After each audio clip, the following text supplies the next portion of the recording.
বিএনপির নেতাকর্মীরা আওয়ামী লীগের নুঙ্গির তলে কিন্তু আছিল।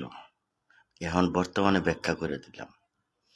17 বছর যেই পয়সা কামাই করছে বিএনপির নেতাকর্মীরা, তো আপনাদের মূল্য কিভাবে দিব? আপনারা যে বিএনপি করছেন, হ্যাঁ, RS লিয়ে দৌড়তে আছেন, বিএস এর দর খবর নাই।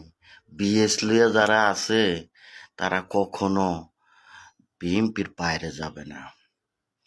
তো আপনারা যে এই ত্যাগী নেতারা যে ছিলেন, আমি যে ছিলাই অনলাইনের ভিতরে, এই পর্যন্ত কোনো নেতাকর্মী আমারও তো ফোন দিছে না। তাহলে তো সারা বাংলাদেশে জানি আপনারা ত্যাগী নেতারা গুল্লিকে গুল্লি ভয় পাইছেন না, এই রাজপথে আন্দোলন করছেন, এই পর্যন্ত কেউ আপনার ফোন দিয়েছে?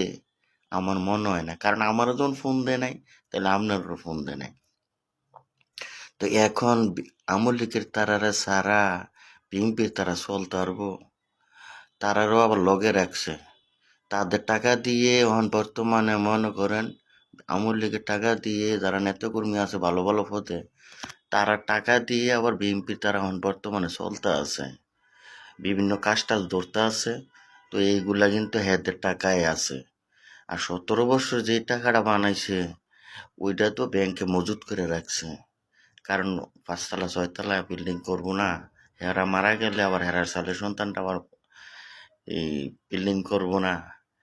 তো আমনের খবর নিব কিন্তু কোনো দরকার নাই। তো হেতারা তো 100 বছরের লেগে আইলে সেরকম একটা ধারণা কি 17 বছর হেতারা তো ক্ষমতা টানছিল বিরোধী দল আওয়ামী লীগ, কিন্তু 6 মাস না যাইতে তো রাজপথের ভিতরে চিল্লাইতে আছে আওয়ামী লীগের তারা।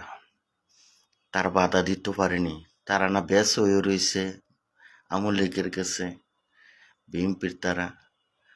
সত্য কথা ব্যাখ্যা করলে তো আপনারে কেউ বালাপুরু জিঙ্গিত না।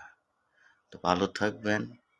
ওকে, আসসালামু আলাইকুম ওয়া রাহমাতুল্লাহি ওয়া বারাকাতুহু। আপনাদের হানিফ বাশার ভাই।